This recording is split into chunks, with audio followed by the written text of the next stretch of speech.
Kahit sa amin naman, kami, ano kami, kumbaga, oras lang din kami. Pero ang sa amin lang, yung may overtime kami, bigay kami ng oras. Kailangan talaga ng oras yung ano namin. Kaya, paras din tayo. Kaso lang sa NCR, siguro magkano bang ano ng NCR?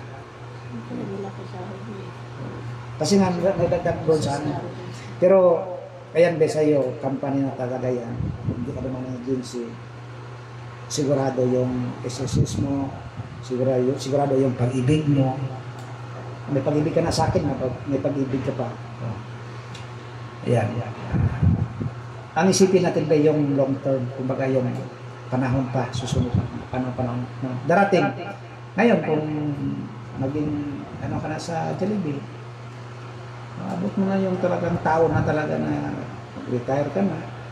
So, yun ang kasi ang paghanda natin, yung pagtanda natin, wala tayong pera na madala. Kumbaga, wala tayong pera na inaipon.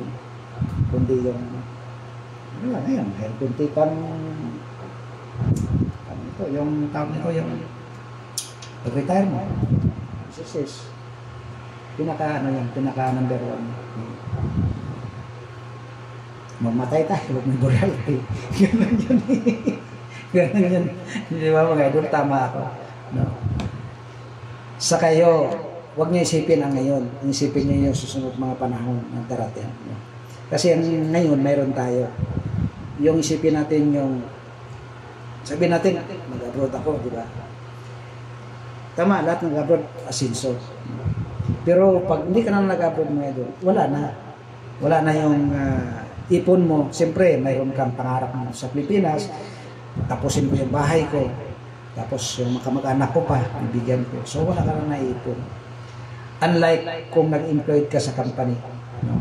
Kung nag-employed ka sa company, kung talagang kang company mo naman is direct ka, hindi ka agency, sigurado yung hulugan ng SSS at pag-ibig mo. Yung SSS na yung mga idol, no? Importante yan sa atin na mga private sector o private employee tayo sa company. Kasi pagdating natin ng mag-edad tayo ng 60, magre-retire tayo. Kahit pa paano mayroon tayong retirement, kahit maliit lang, pero at least mayroon kang antayin, no, na darating sa iyo. Pagkakalob ni Lord yun, dasal tayo lagi sa Panginoon. Yun ang pinaka-importante ngayon.